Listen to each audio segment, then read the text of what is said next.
Que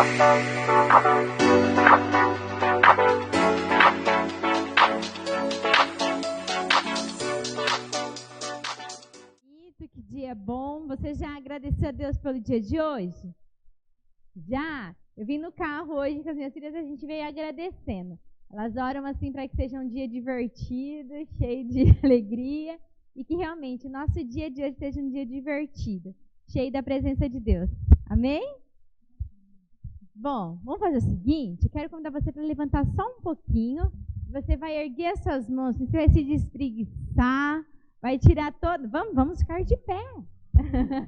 Vamos todos ficar de pé, você vai se despreguiçar, vai falar assim, ó, show pra lá em Aca, eu já acordei, eu estou bem, estou aqui para adorar a Deus, já ouvi a voz dele, tá tudo certo, vou continuar ouvindo aquilo que Deus tem para as nossas vidas, amém?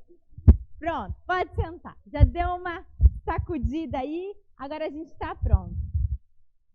Quero compartilhar com vocês algo que Deus colocou no meu coração já faz algum tempo, que Deus tem falado comigo. E foi interessante que na semana passada, quando o pastor André começou a falar, né, a mensagem dele, na verdade lá em casa a gente vai se conversando um pouco, e quando ele começou a falar que ele ia falar sobre Jonas, eu falei, não acredito, ele vai falar aquilo que eu estou pensando em pregar na outra semana. E agora? Aí saiu o meu chão, porque Deus estava ministrando o meu coração com aquilo. Né? Eu estava sendo cheia daquilo. E aí Deus falou assim, não, continua. É isso mesmo que eu quero falar. Né? Então, e aí, graças a Deus, né, que Deus é bom, Deus é perfeito, ele falou de uma parte, vou falar de outra parte. Que aquilo que Deus está falando comigo era o depois que Jonas fugiu, na verdade. Então, hoje a gente vai falar um pouco sobre Jonas. Se você não conhecia Jonas, entre semana passada e nessa semana você vai sair daqui sabendo certinho quem foi Jonas e o que Deus fez na vida dele. Né? E Deus vai fazer nas nossas vidas também, através da vida dele. Bom, Jonas, que a gente viu na semana passada, Deus deu uma ordem para ele, né? Deus deu uma direção para ele ir até a cidade de Nínive para poder pregar sobre o arrependimento ali para ele, para aquela cidade. E Jonas não concordou com aquilo que Deus tinha falado. O que ele fez? Ele fugiu, foi para outro lado. Ele foi lá para a cidade de Tarso. E nessa sua fuga, muito doida, ele foi... Estou resumindo, né? Porque a gente já ouviu semana passada. Se você não viu, volta lá no YouTube para você ouvir. Mas eu vou fazer um resumão. Nessa fuga, ele foi parar dentro da barriga do peixe. Lá, Deus falou com ele, ele se arrependeu, o peixe botou ele de volta, e ele foi para Nínive, e lá em Nínive ele falou do amor de Deus, do arrependimento, ele pregou sobre arrependimento, e o que aconteceu? Toda aquela cidade se arrependeu, né? Então, aquilo que Deus tinha preparado para ele, o propósito que Deus tinha para Jonas naquele momento, aconteceu, né? Só que se você for ver no capítulo 4, não para por aí. Tem o depois disso tudo. Jonas entra numa crise depois de que ele cumpriu o propósito dele. Depois que tudo aquilo que Deus tinha para fazer na vida dele, ele acaba entrando numa crise emocional. E é sobre isso que a gente vai falar hoje. Sobre florescendo no deserto. Hoje nós vamos falar um pouco sobre isso, sobre florescendo no deserto. Olha, eu vou chutar aqui, mas eu acredito que pelo menos 99% de todos nós que estamos aqui está passando por uma situação difícil. Você está passando por uma situação difícil? Não importa o que seja de enfermidade, seja de financeira, seja de ansiedade, né? Sexta-feira, nós estivemos aqui com a psicóloga Marcela, ela falou um pouco sobre ansiedade aqui com as mulheres. Quantas estiveram aqui na sexta-feira? Foi bom, pessoal? Foi, né? Deus pôde ministrar ao nosso coração através disso. Então, existem muitas situações que nós vivemos. E eu queria, assim, que você pudesse reconhecer. Quantos aqui estão vivendo uma situação difícil? Que você fala assim, ó, eu estou no deserto. É uma situação de deserto. Ixi, Eu só? Eu tô. De verdade eu tô. Nós vivemos em situações que onde se encontra assim, é difícil. Não sei se eu vou aguentar, tá difícil, estou vivendo uma maré brava, que nem diz, né? Estou numa maré brava. Mas eu creio que neste lugar onde nós estamos vivendo, mesmo no meio da pandemia, né? A gente tem tantos, como posso dizer, fugiu a palavra, mas consequências de uma pandemia que afetou as nossas vidas, né? Em perdas de pessoas queridas, em doenças, em enfermidades financeiras, emocionais. Então, a gente sempre acaba se encontrando num lugar de dificuldade. E esse lugar hoje nós vamos chamar de deserto, tá? Vamos chamar ele de deserto. Por quê? Deserto, o que fala o deserto? Deserto remete a um lugar de solidão. Um lugar onde ninguém está. Se você for para um deserto, o que tem no deserto? Nada. Só areia. E o sol, de dia é um sol quente, que queima a cabeça, que muitas vezes as pessoas morrem, não tem água, não tem vegetação. É muito raro. Existem os desertos que tem, mas é muito raro os que têm vegetação. E interessante que no deserto, à noite, é muito frio. Tudo aquilo que acontece no calor durante o dia, à noite é muito frio. Então, o deserto é um lugar difícil de se passar, né? De sobreviver. Então, a gente vai chamar nossas situações de deserto hoje. A gente também tem a referência, quando a gente fala de deserto, o que vem à nossa mente? O que veio na minha mente quando eu falei de deserto? Os 40 anos que o povo hebreu passou no deserto. Tempo difícil foram esses, né? Onde eles ficaram se você for ver, os estudiosos dizem que de acordo com o mapa, né, a trilha que eles fizeram, o caminho que eles fizeram do Egito até Canaã, eles fariam a pé mesmo, com todo mundo, em 40 dias. Eles fizeram em 40 anos. Ali foi um lugar onde Deus tratou eles, Deus transformou. Precisou toda uma geração ser mudada, né? Então, vamos pensar também que deserto é um lugar de aprendizado, onde Deus quer nos transformar, onde Deus quer nos moldar. Ali Ele vai nos ensinando. Mas diante de tudo isso, o que Deus deseja para nós é que nós possamos florescer, mesmo dentro deste deserto.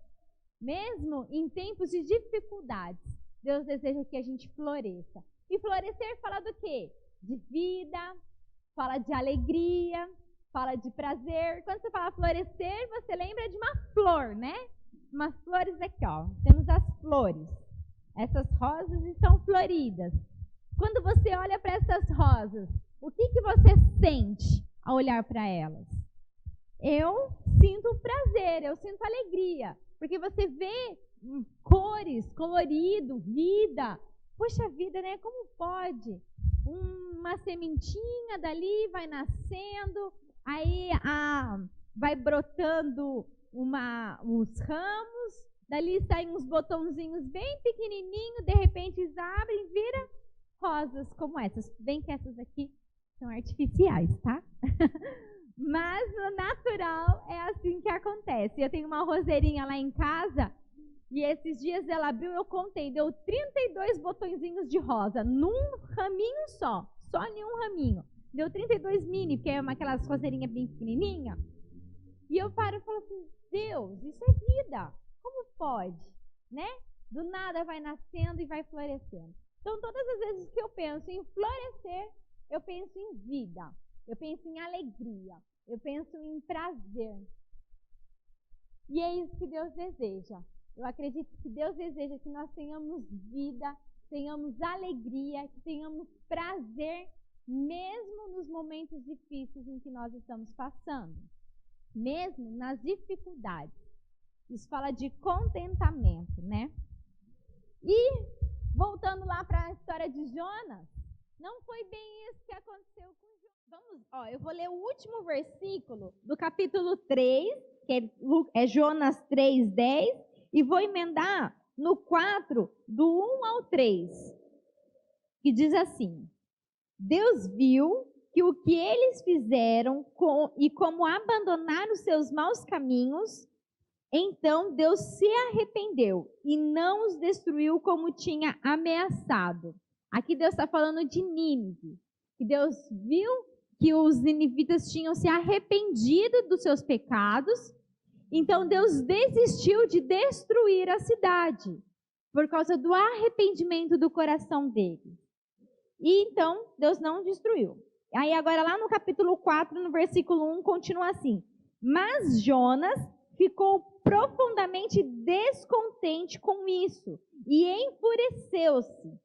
Ele orou ao Senhor: Senhor, não foi isso que eu disse quando eu estava em casa?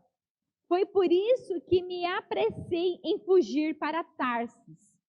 Eu sabia que tu és Deus misericordioso e compassivo, muito paciente, cheio de amor, e que promete castigar, mas depois se arrepende.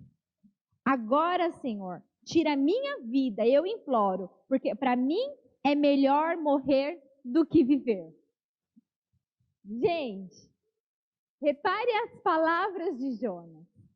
Ele sabe quem é o Deus dele. Ele sabe quem ele serve. Ele sabe que Deus é um Deus misericordioso, compassivo, paciente, cheio de amor.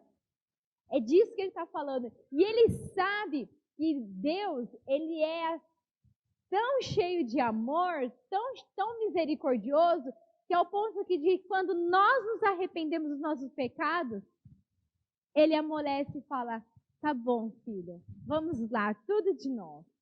Vou te dar mais uma chance. Ele conhecia quem Deus era.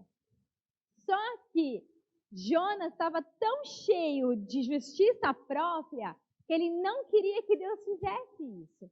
Que Deus realmente salvasse Nínive.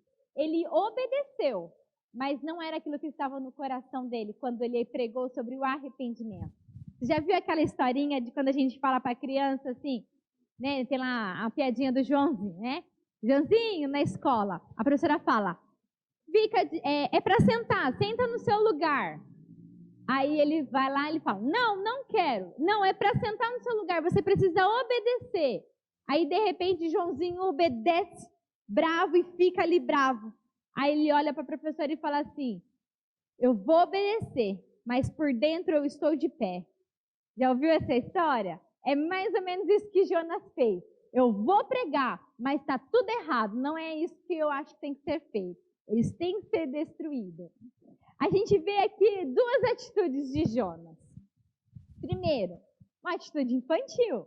Quem faz isso normalmente são as crianças, né? Você fala assim: não põe a mão aí, ela vai e põe. Não põe a mão aí, ela vai e põe. E se você fala, sai batendo o pé. Às vezes a Esther faz isso. Eu chamo a atenção dela, ela faz e sai batendo o pé.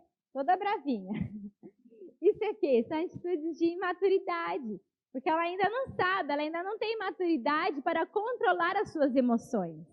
Então, quando a criança, como ela não consegue ainda controlar totalmente suas emoções, ela tem essas reações, né? E foi exatamente isso que aconteceu com Jonas. Ele não estava conseguindo controlar as suas emoções. E ele estava ali tendo uma atitude infantil, uma criança mimada, de que ele não estava concordando com o que Deus falou. E aí ele pega e fala assim: então, Deus, já que você não vai fazer o que eu quero, eu prefiro morrer. Me mata. Por que eu vou viver? Para ver isso daí? É mais ou menos isso que ele estava querendo dizer, né? Nesse momento. Ele fala assim: agora, Senhor, tira a minha vida, eu imploro, porque para mim é melhor morrer do que viver. Você já teve alguma atitude dessa maneira?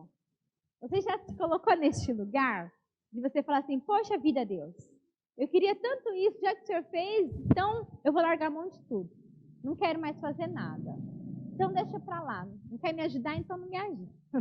Eu me viro sozinha. Não é? É como se fosse aqueles casal, é um casal. Vamos usar um exemplo de um casal.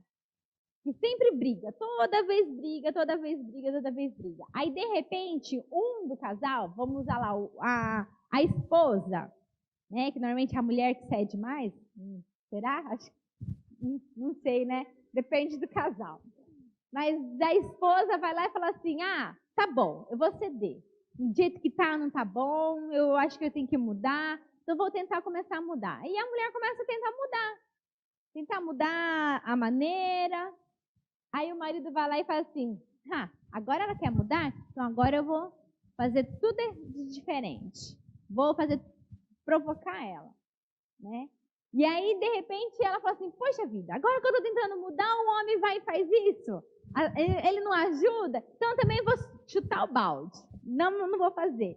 E fica esse joguinho. Quando a mulher se levanta, o marido cai. Quando o marido cai, a mulher se levanta. Já aconteceu isso com vocês? Às vezes já aconteceu. Às vezes a gente quer abrir mão, aí acha que é injusto, volta atrás. E é mais ou menos assim, as atitudes de infantilidade que nós temos. Como Jonas. Jonas, às vezes, não é a única criança, né? Nós temos, às vezes, essas atitudes. Daquilo que não faz da nossa maneira, a gente larga a mão de tudo. Se não é do nosso jeito, então deixa para lá. Quero ler com você 1 Coríntios 13, 11, diz assim. Quando eu era menino, falava como menino, pensava como menino e raciocinava como menino. Quando me tornei homem, deixei para trás as coisas de menino. Paulo está dizendo isso. Ele está falando assim, existem momentos da nossa vida que a gente precisa amadurecer. Existe um momento que a gente pensa como uma criança, como um menino, né? Que essas ações de infantilidade é normal na vida de uma criança. Mas conforme nós vamos crescendo e vamos atingindo a idade adulta, as nossas atitudes precisam mudar. A gente precisa mudar. Então é isso que Paulo está querendo dizer. Precisa ter uma evolução dentro de nós, mesmo nas nossas reações. E uma outra atitude que a gente pode encontrar de Jonas nesse texto é de justiça própria. Por quê? Ele fala assim, ele ficou descontente e enfureceu-se com Deus, porque Deus não destruiu o Nínive. Ele falou assim, eu falei para você, eu sabia. Aqui ele fala assim, ele orou ao Senhor, Senhor, não foi isso que eu disse quando ainda estava em casa? Tá ainda falando, eu te avisei, Deus, que você ia fazer isso, né? Então, já que você não fez do meu jeito, eu quero morrer. Isso ele fala de justiça própria. Quantas vezes, se as situações não acontecem do nosso jeito, a gente abandona tudo e esquece a direção que Deus está falando. E fala assim, agora é do meu jeito. Se eu fiz até o ponto que o meu líder me orientou, eu fiz. O líder fala isso, eu faço. O pastor fala aquilo, eu faço. Deus manda isso, eu faço. E não está dando certo, então eu abro mão de tudo e vou fazer do meu jeito. Muitas vezes a gente tem essa reação de justiça própria. De chegar e querer falar assim, se Deus, por que tem tanta fome? Por que tem tantas coisas? Então tudo tem que ser destruído. A gente não entende quais são as maneiras e o propósito de Deus, muitas vezes, nas nossas vidas e no mundo. A gente sempre quer dar o nosso jeitinho brasileiro, nem o pessoal fala, né? Mas a gente realmente, acho que não é só o brasileiro, acho que todo ser humano tenta sempre dar um jeitinho nas coisas. Quero ler com você Jeremias 17, 9. Diz assim, o coração é mais enganoso que qualquer outra coisa, e a sua doença é incurável. Quem é capaz de compreendê-lo? Aqui Deus está falando que o nosso coração é enganoso. Quando nós queremos fazer as coisas da nossa maneira, muitas vezes nós podemos nos enganar. Muitas vezes, não estou falando todas, mas muitas vezes nós podemos nos enganar, porque o nosso coração é enganoso. Deuteronômio 32, 4 diz assim, ele é a rocha, e as suas obras são perfeitas, e todos os seus caminhos são justos. É Deus fiel, que não comete erros, justo e reto ele é. Nós precisamos entender que Deus é perfeito, que Ele é justo, que Ele é reto. Independente da situação que nós estamos vivendo, Ele sempre tem o melhor para as nossas vidas. Muitas vezes a gente pode não entender no momento, mas depois que você passa, você fala, puxa vida, é verdade. Foi melhor assim. Foi difícil naquele momento, mas hoje é melhor. Isso precisava ter acontecido, porque Deus é perfeito. São duas coisas que a gente precisa lembrar sempre. Nosso coração é enganoso e Deus, ele é perfeito. Ele não erra. Então, confie em Deus. Confie na justiça de Deus. Confie naquilo que Deus tem para a sua vida. Confie que esse momento, tudo que Deus está permitindo, vai passar. E você vai passar por isso vitorioso. Quais têm sido as suas reações diante das situações que você tem vivido? Diante desse momento que você está vivendo? Diante da enfermidade? Diante da crise no seu casamento? Qual tem sido a sua reação? Tem sido reação de infantilidade? Tem sido reação de justiça própria? Pense nisso. Deus deseja ser o seu justo juiz.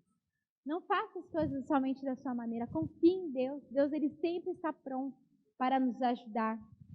Amém? Vamos continuar lá com Jonas? Jonas 4, a partir do 4. A gente vai ler do 4 ao 6 agora.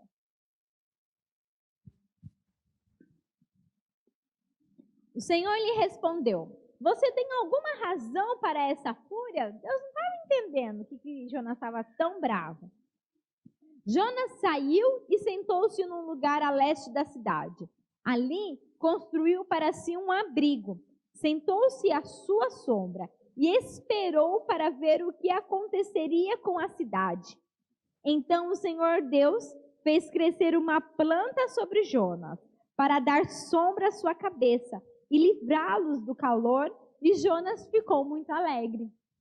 Deus não entendeu muito bem, falou assim, viu, Jonas, por que você está tão revoltado desse jeito? Se o meu propósito se cumpriu, é isso. E aí, então, Deus foi tão misericordioso, como Jonas sabia que ele era, e ele trouxe uma provisão. Ele fez uma planta crescer, a flor cresceu ali perto dele, porque estava muito calor, fez sombra, e Jonas se alegrou com tudo aquilo. Mesmo no deserto, mesmo muitas vezes nossas atitudes não sendo tão boas, né? Sendo assim atitudes que não são de acordo com aquilo que Deus deseja que nós sejamos, Ele prova para nós a sua bondade e a sua misericórdia. Ele traz provisão para as nossas vidas. Deus, Ele traz o sustento. E Ele está conosco. Ele sempre está nos olhando. Não importa o momento que a gente está vivendo, o olhar de Deus sempre está conosco. E Ele traz a provisão. Jonas talvez não esperava que Deus ia fazer crescer uma planta ali para fazer sombra para a sua cabeça. E Ele estava trazendo uma provisão para aquele momento. E muitas vezes é isso que acontece com a gente. A gente não consegue enxergar a provisão de Deus. Os detalhes. Muitas vezes Deus não traz uma provisão exuberante, algo muito grande, grandioso. Não, são pequenas porções e que a gente não consegue enxergar. Lá em casa, a gente sempre acontece com a gente, sempre. Lógico que eu sei que um dia Deus vai fazer diferente, porque Deus, ele sempre, né, ele pode agir de diversas formas. Mas tem uma maneira que Deus trabalha comigo e com o pastor André, é dessa maneira, assim. Sempre quando está sobrando dinheiro em casa, sei lá, a gente, né, sobrou um dinheirinho lá, a gente pagou todas as contas e sobrou um dinheirinho ali. A gente fica, esse mês sobrou, a gente pode gastar, vamos ir, vamos fazer alguma coisa. Não pode gastar, porque é provisão para algo que vem depois. Todas as vezes acontece isso. Eu me lembro, assim, muitas situações. E uma delas foi, eu lembro, há muitos anos, o pastor André, ele trabalhava numa empresa, e pela empresa ele precisou ficar 30 dias no Paraguai. Ele precisou ficar trabalhando lá 30 dias. Nessa época a gente não tinha filhos ainda. E essa viagem ali para ele rendeu um bom dinheiro, porque ele fez hora extra, ele, né, ficou 30 dias fora da família, tal, e ele ganhou um dinheiro a mais, né, uma hora extra a mais. E ali, a gente ficou muito feliz. A gente falou assim, meu Deus, né? Tipo, a gente não ficou milionário. Mas pra gente que era casado novo, a gente ficou muito feliz. Aí eu falei, nossa, a gente vai poder comprar coisas, né? Já começa a pensar.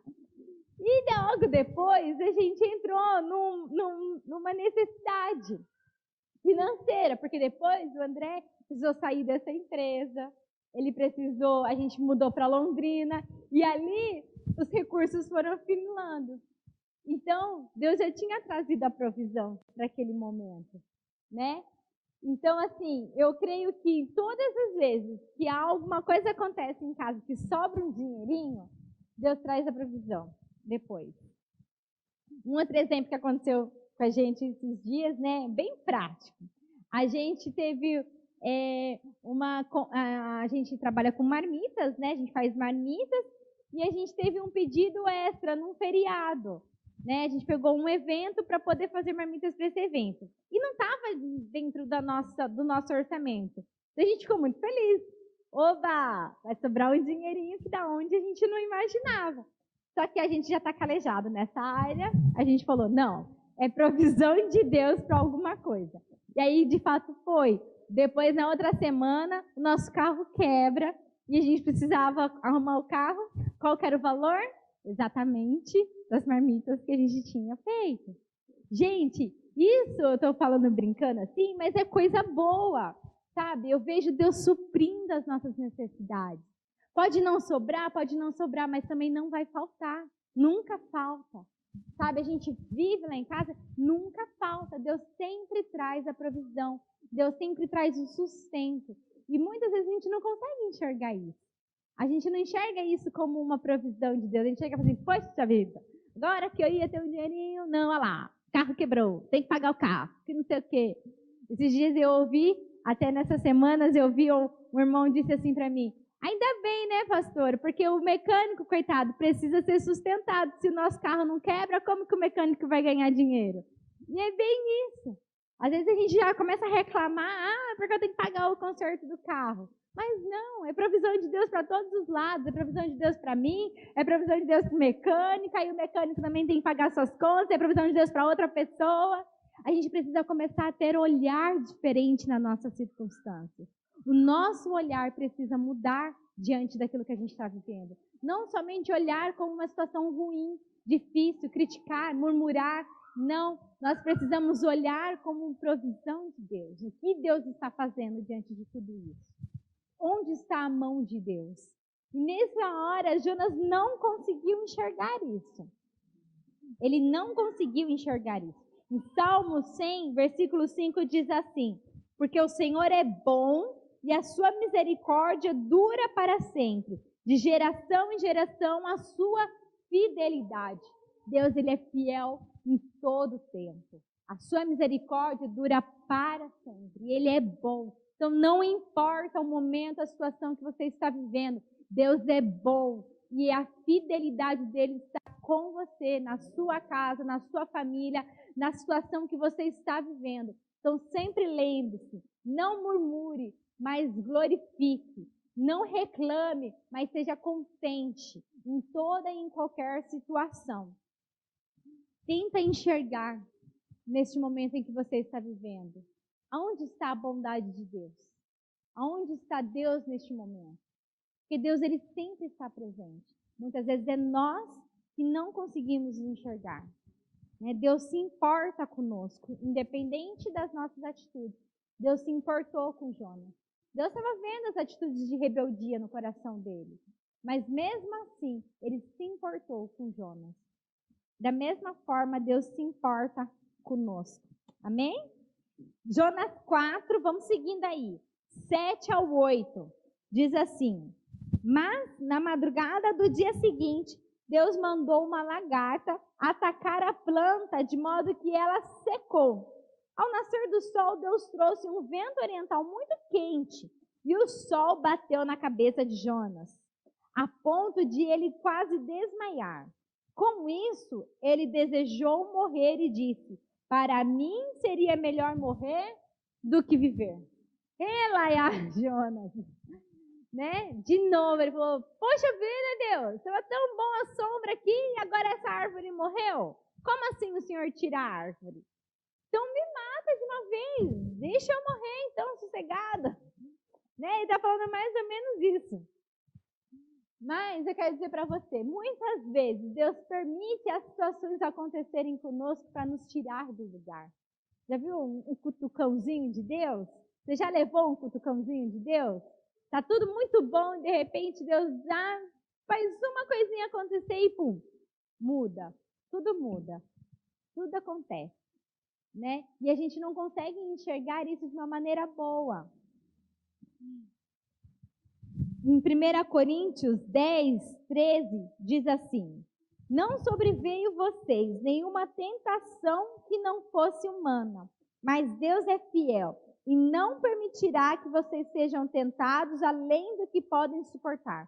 Pelo contrário, juntamente com a tentação, proverá livramento para que vocês possam suportar.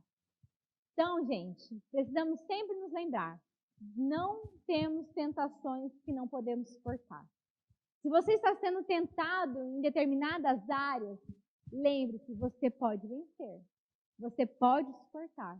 Você pode vencer. Porque Deus, da mesma forma que Ele permite, não é Ele que te tenta, mas Ele permite você ser tentado, Ele traz o livramento para essa tentação. Ele te fortalece, Ele te sustenta. Então, é nessas horas que o nosso caráter é revelado, que nós somos revelados, né? É como o jejum. Lá a gente, esses dias eu estava compartilhando com as líderes, né, com as mulheres líderes, que assim, eu normalmente o dia que eu faço jejum eu sou muito mal-humorada. Outro dia normalmente nas quartas-feiras, né, que a gente faz jejum, aí eu estava cozinhando e eu fiquei assim, pensando comigo. Falei, poxa vida, Deus, hoje é dia de jejum, eu fico mal-humorada, sem paciência, as meninas, né, estão ali, eu fico impaciente. Não deveria acontecer isso. Por quê? Eu estou de jejum, eu estou em consagração ao Senhor, eu estou me aproximando de Deus, e eu fico ruim? Como assim? E aí outro dia eu estava ouvindo, né, conversando com o pastor André e ouvindo algumas mensagens, e realmente o jejum, ele é quando nós nos consagramos a Deus. Então, o jejum é para amortizar a nossa carne. E quando nós amortizamos a nossa carne, o que acontece? Revela quem nós somos. Aí, nesse dia, o Espírito Santo falou assim para mim: sabe por quê, Letícia? Porque essa é você, sem paciência. Essa é você, mal-humorada, muitas vezes. Essa é você. Você está sendo revelada. Porque, na verdade, essa é você neste momento. E eu quero dizer para você que eu quero transformar isso em você. É essas características que eu quero transformar na sua vida. Então eu pude entender que naquele momento são essas características que Deus quer me moldar. Eu vou falar para vocês que eu ainda sou impaciente, mas Deus está me moldando, né? As situações estão acontecendo para Ele ir me transformando. E é dessa mesma forma. As situações acontecem, Deus permite situações acontecerem para revelar o nosso coração, para revelar quem nós somos. E quando isso acontece, nós podemos ver aonde a gente pode ser transformado. A gente pode buscar ser uma pessoa melhor, a gente pode buscar um crescimento, uma transformação de caráter. Deus quer transformar o nosso caráter. Hoje nós somos quem somos porque nós vivemos situações difíceis no passado. Você só amadurece porque você passou por outras situações que te fizeram aprender para você ser quem você é hoje. Se você passar por essa situação que você está vivendo hoje, com a cabeça de criança, você não conseguiria. Mas com a mentalidade de um adulto, você consegue. Por quê? Porque você amadureceu. Você venceu aquela situação. E hoje, e assim a gente vai até o final da nossa vida. Vou dizer uma chave para você nessa manhã. Até o final da sua vida, vão ter situações que vão servir para o nosso amadurecimento. Porque nós estamos em uma eterna transformação. Deus deseja que nós sejamos parecidos com Cristo. Nós precisamos buscar a plenitude em Cristo. E isso vai acontecendo dia após dia. Dia após dia, a gente vai sendo transformado como Cristo. E isso até o fim das nossas vidas. Amém? Então, Romanos 12:2 diz assim: e não vivam conforme os padrões deste mundo, mas deixem que o que Deus os transforme pela renovação da mente, para que possam experimentar qual é a boa, agradável e perfeita vontade de Deus. Então, Deus deseja renovar a nossa mente. A nossa mente precisa ser transformada para que nós possamos entender qual é a perfeita vontade de Deus para as nossas vidas. Nós precisamos estar num crescimento evolutivo. Precisamos buscar isso. Para isso, precisamos ser transformados. Não podemos viver da mesma maneira. Não podemos, se a gente quer viver nessa situação que a gente está vivendo, neste momento, nós precisamos entender o que Deus quer dizer. Outra frase que a gente sempre fala lá em casa. Quando a gente está no perrengue, o André fala assim: Letícia, vamos aprender logo o que Deus quer dizer para passar. Se o negócio está difícil, é porque a gente precisa aprender alguma coisa. Então, vamos abrir nossa mente para a gente aprender e mudar a página. E é bem isso mesmo. Nós precisamos sempre estar com a mente aberta para aprender e para mudar. Isso fala de atitude. Não adianta a gente mudar a nossa mente, mas não mudar as nossas ações. Nós precisamos também mudar as nossas ações. Então a gente precisa, a cada dia, buscar sermos como Cristo. O que você pode aprender hoje? Pense nessa situação que você está vivendo. Pense no momento que você está vivendo. Pense no deserto aí que você está vivendo. O que você precisa aprender neste deserto? O que você precisa aprender? O que Deus precisa transformar em você? Deserto fala de lugar de aprendizagem, lugar de mudança, de transformação. Jonas, capítulo 4, 9 ao 11. Vamos lá. Mas Deus disse a Jonas: você tem alguma razão para estar tão furioso por causa de uma planta? Respondeu ele: sim, tenho. Eu estou furioso ao ponto de querer morrer. Mas o Senhor lhe disse: você tem pena desta planta, embora não tenha plantado e nem feito crescer. Quem fez isso? Foi Deus. Nem foi Jonas que fez isso com a planta. Ela nasceu numa noite e numa noite morreu.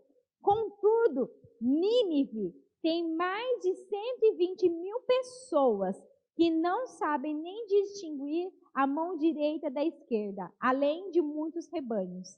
Não deveria eu ter pena dessa grande cidade? Deus está falando assim: Jonas, você está tão preocupado com a planta, que sou eu que dou vida e trouxe morte para ela, nem foi você nem fez nada com ela. De vez você estar preocupado e feliz com a salvação de 120.000 pessoas de uma cidade, que deixaram de morrer, de serem destruídas. Aqui fala, revela o coração egoísta de Jonas naquele momento. Jonas estava com um coração tão egoísta, tão olhado para si mesmo, tão centralizado nele, que ele não conseguia enxergar as bênçãos de Deus ao redor dele, aquilo que Deus estava fazendo. Quantas vezes nós olhamos somente para os nossos problemas, somente para aquilo que nós estamos vivendo, e não conseguimos enxergar ao redor. Não conseguimos enxergar que existem pessoas que têm uma situação mais precária que a nossa, que têm uma dificuldade, uma luta mais difícil do que a nossa. Pessoas que estão vivendo num momento muito pior do que o nosso. E nós estamos ali, só lamentando, só querendo que as pessoas nos ajudem. Me ajuda, me ajuda, me ajuda, me ajuda. Só eu importo. Não é isso que Deus deseja para as nossas vidas. Ele quer abrir os nossos olhos para que a gente possa enxergar o próximo, enxergar o outro. Porque quando eu enxergo o outro, eu sou transformada. Deus me sustenta, eu não estou sozinha. É como a gente falou, Deus traz o sustento. Então, quando lá em Mateus não está nos slides, mas em Mateus fala assim, que buscar em primeiro o reino de Deus e a sua justiça e as outras coisas serão acrescentadas. Quando eu busco o reino de Deus, isso fala do próximo, de amar a Deus, de amar o próximo, de servir as pessoas. Quando eu busco o olhar para o outro, Deus supre aquilo que eu preciso. Deus traz a provisão daquilo que eu preciso. Então eu preciso parar de olhar para mim mesmo. É o que aconteceu com Jonas, ele estava olhando somente para ele. A raiz de toda essa mágoa de Jonas com Deus, se você for olhar, era porque ele estava achando Deus injusto por ter salvado uma cidade que era tão difícil.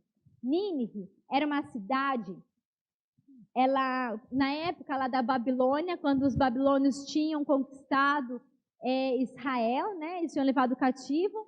Depois de todo esse momento do Império Babilônico, os assírios se levantaram e conquistaram Babilônia. Então começou-se o Império Assírio.